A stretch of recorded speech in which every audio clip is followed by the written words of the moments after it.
ഇഷ്ടമുള്ള വസ്ത്രം ധരിക്കുക ഒരാളുടെ വ്യക്തി സ്വാതന്ത്ര്യത്തിൻ്റെ ഭാഗമാണെന്നാണ് പൊതുവിൽ പറയപ്പെടുന്നത്.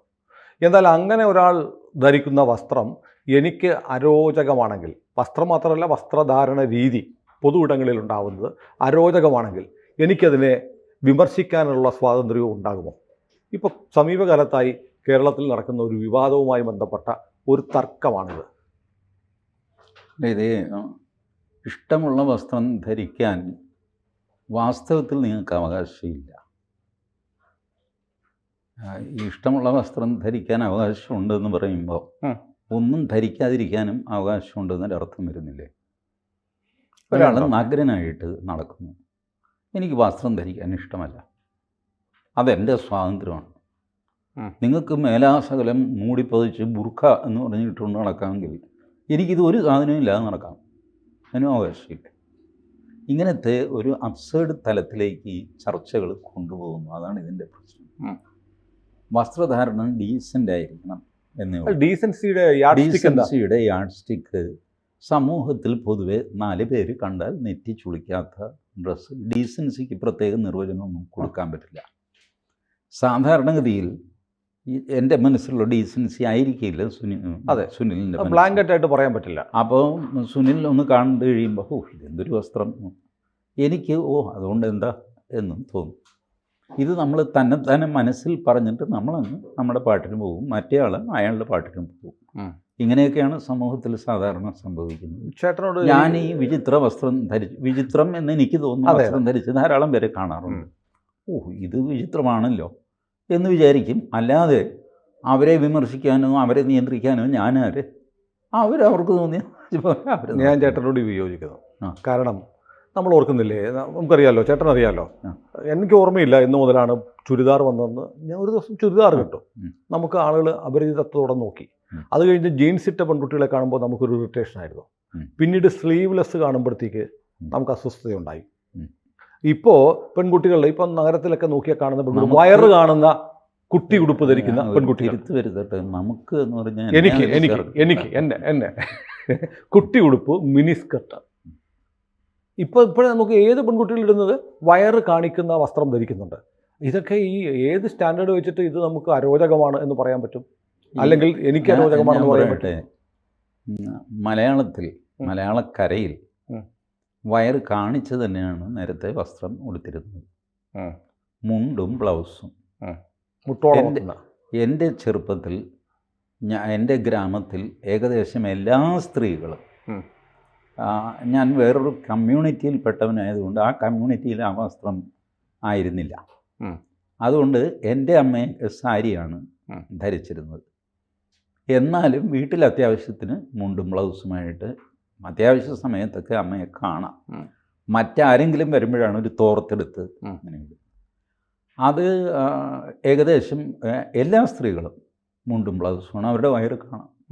പാടത്ത് ജോലി ചെയ്യുന്നവർ, മറ്റ് രീതിയിൽ പണിയെടുക്കുന്നവർ, കട നടത്തുന്നവർ, ഇവരൊക്കെ പുല്ല് ചെത്തുന്നവർ, മീൻ പിടിക്കുന്നവർ. അപ്പോൾ പിന്നെ ഓരോ ശരീരഭാഗങ്ങൾ കാണിക്കുന്നു എന്ന് പറയുന്നത് ഇത്ര വലിയ കുറ്റമാകുന്നത് എങ്ങനെയാ?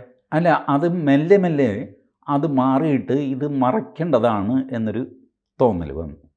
അപ്പോഴും സാരി നോക്കൂ, സാരി വയറ് കാണിക്കുന്നതല്ലേ. നേരെ നോക്കിയാൽ വയറ് കാണില്ല, ബട്ട് സൈഡ് വ്യൂ വയറ് കാണാം.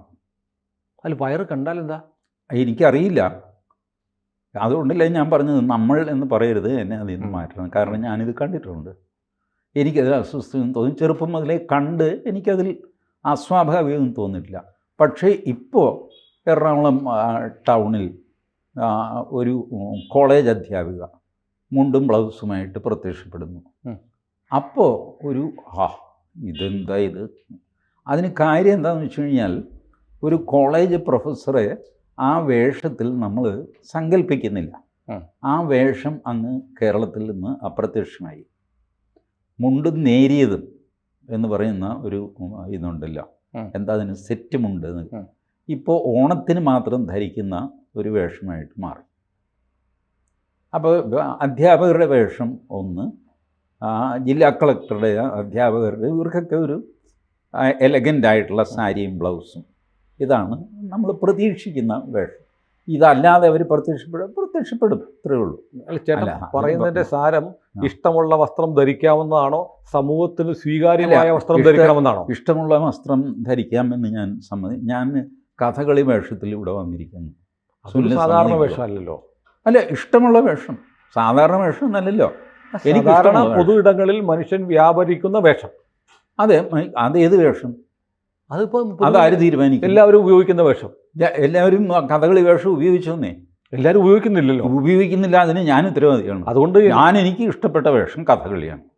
ഞാൻ വലിയ ഇത് വെച്ച് കേട്ട് ഇവിടെ വരുന്നു.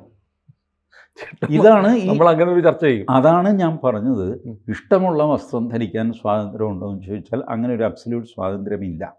കാരണം അതിനകത്ത് ഇതുകൊണ്ട് വസ്ത്രം ധരിക്കാതെയും നടക്കാൻ നിശ്ചയിക്കുന്നത് അങ്ങനെ വിലക്കാരാണ് തീരുമാനിക്കുന്നത്. അത് ഒരു ജനറൽ കൺസെൻസസിൽ ഇത് നിയമത്തിൽ പറയുന്നില്ലല്ലോ. നിയമത്തിൽ പറയേണ്ട കാര്യമില്ല. നിയമത്തിൽ ഇത് പറയാനും പറ്റില്ല.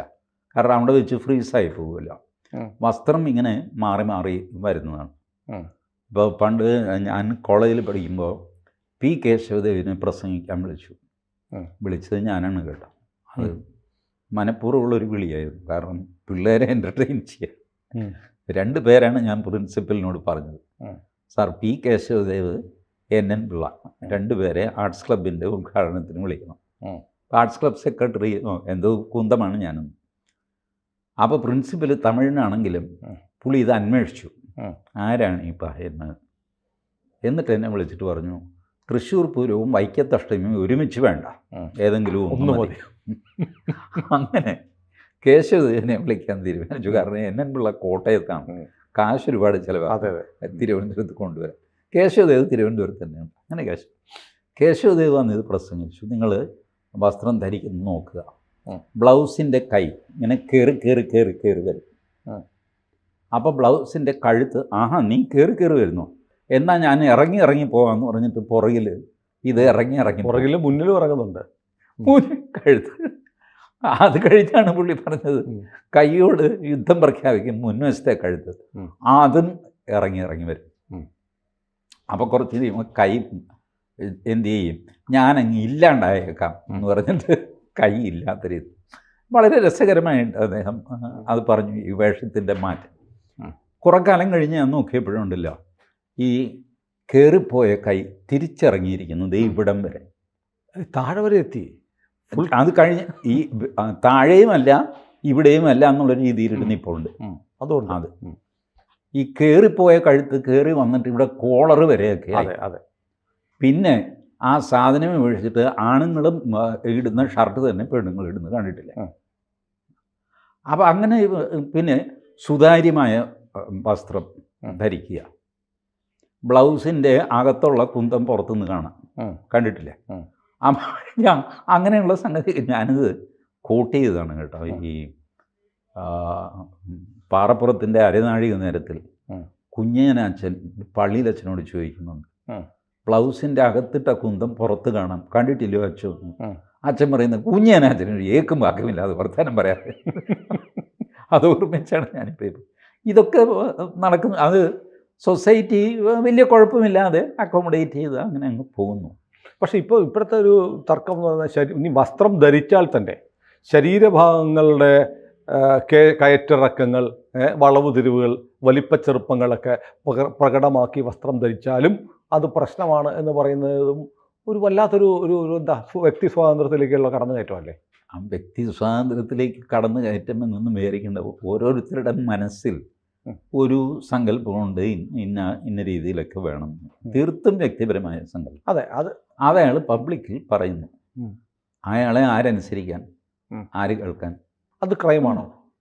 അത് ക്രൈമാണോ എന്ന് ചോദിച്ചു കഴിഞ്ഞാൽ അത് എക്സാക്ട് സ്റ്റേറ്റ്മെൻറ്റും സംഗതിയൊക്കെ എടുത്ത് നോക്കിയാൽ ഒഫൻസ് ഉണ്ടോ എന്ന് പറയാൻ പറ്റുള്ളൂ. സാധാരണ ഇതിലൊരു ക്രൈമൊന്നും അല്ല, ഒരു അഭിപ്രായമാണ്. ഇപ്പോൾ ഞാനിങ്ങനെ നടന്നു പോകുന്നു, ഒരാൾ ഇതെന്തൊരു സാധനം, എല്ലും തോലുമായിട്ട് ഈ മനുഷ്യൻ ചത്തില്ല ഇതുവരെ എന്ന് ചോദിച്ചാൽ അതൊരു ബോഡി ഷെയ്മിങ് ആണോ എന്ന് ചോദിച്ചാൽ ആണ്. ഇപ്പോഴത്തെ പുതിയ വാക്കാണല്ലോ ബോഡി ഷെയ്മിങ്.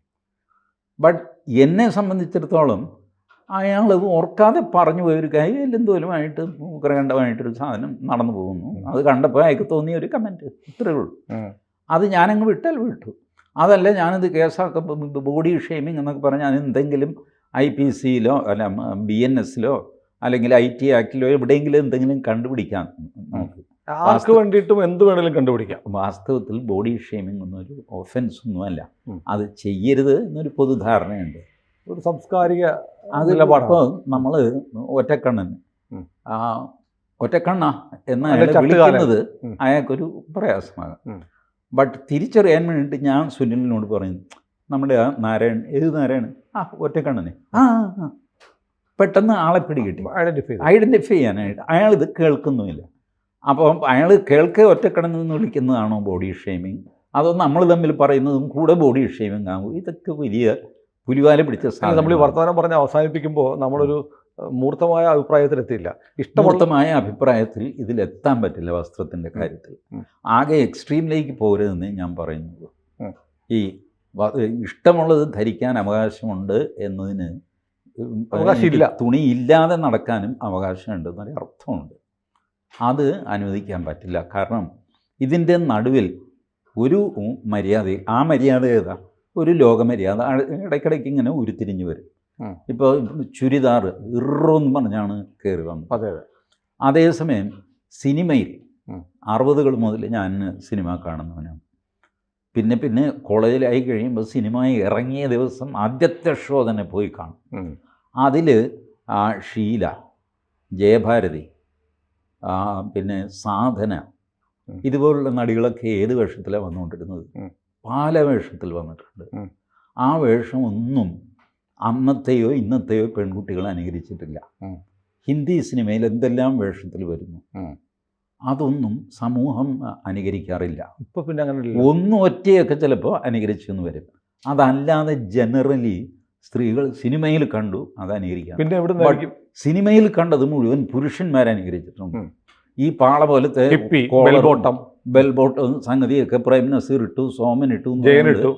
ഞാൻ എന്നെ പോലെയുള്ള ഒരു ഊച്ചാളി, ഞാനും വലിയ അന്നിട്ട് എൻ്റെ ഫോട്ടോ കാണുമ്പോൾ ഞാൻ ഭാര്യയോട് പറയും കീറിക്കളയടിയത്, കണ്ടാൽ എന്തൊരു വൃത്തികേടാണ്, ഇവിടം വരെ ഉള്ള കോളറൊക്കെ.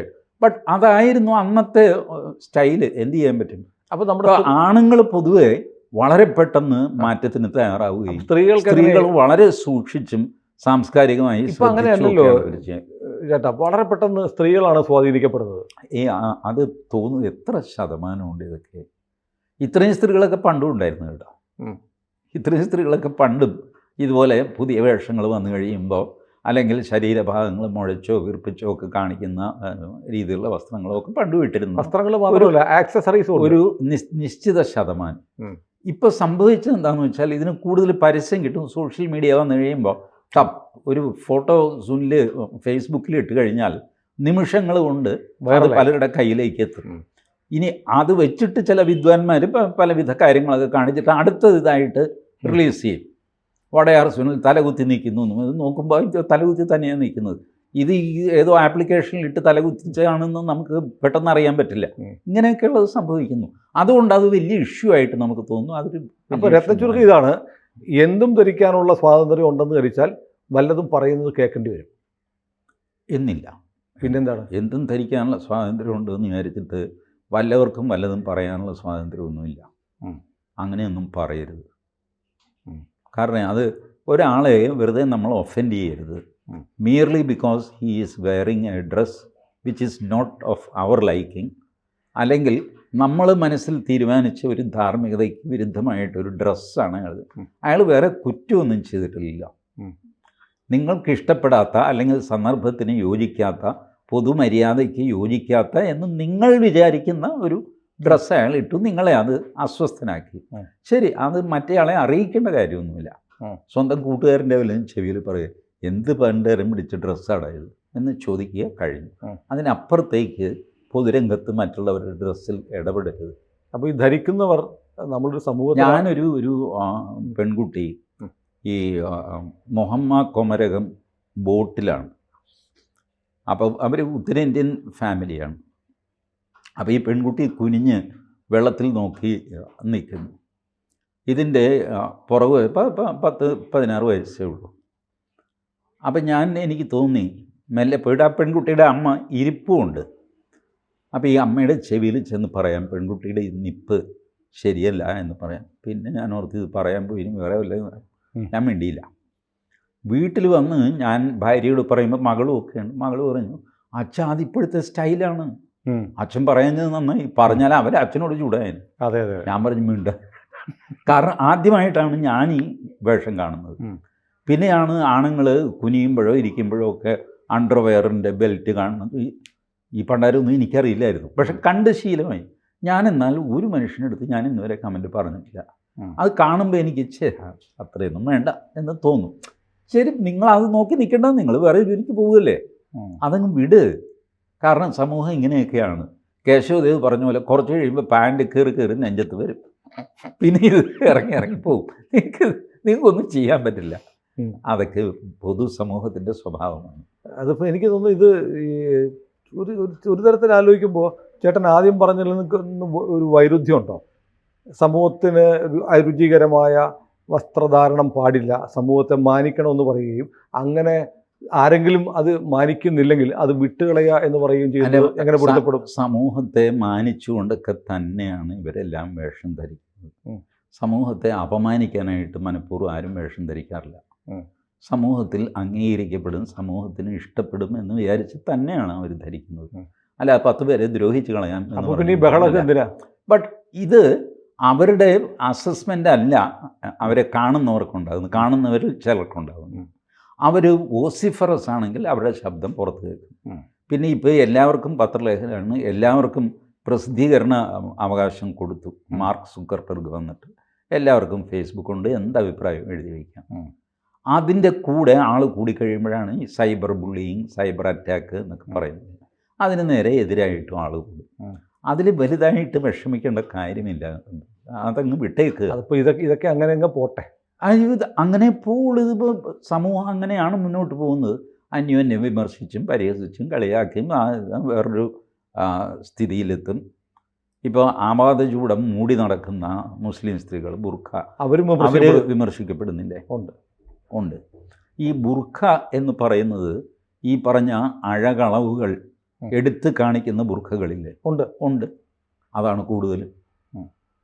അപ്പോൾ ഇതൊക്കെ ഈ എല്ലാ സാധനത്തിനും ഉള്ള മറുമരുന്ന് സമൂഹത്തിൽ തന്നെയുണ്ട്. എല്ലാവർക്കും ഈ ടെക്നിക്കുകളൊക്കെ അറിയാം. ഒരു മര്യാദയിലൊക്കെ അങ്ങ് പോവുക, അതേ നമുക്ക് ചെയ്യാൻ പറ്റുള്ളൂ. ഇതിനൊന്നും കൃത്യം വരവരയ്ക്കാൻ പറ്റില്ല. അതുകൊണ്ടാണ് അതിനൊന്നും നിയമം ഇല്ലാത്തത്. അപ്പോൾ മറ്റൊരു വിവാദം ഉണ്ടാകുന്നവരെ ഈ വിവാദം ഓടട്ടെ. അല്ല, നടക്കുന്നത്. കൂടുതൽ വാർത്തകളും വിശേഷങ്ങളും നിങ്ങളിലേക്ക് എത്താൻ ABC മലയാളം സബ്സ്ക്രൈബ് ചെയ്യുക, ബെൽ ബട്ടണും അമർത്തുക.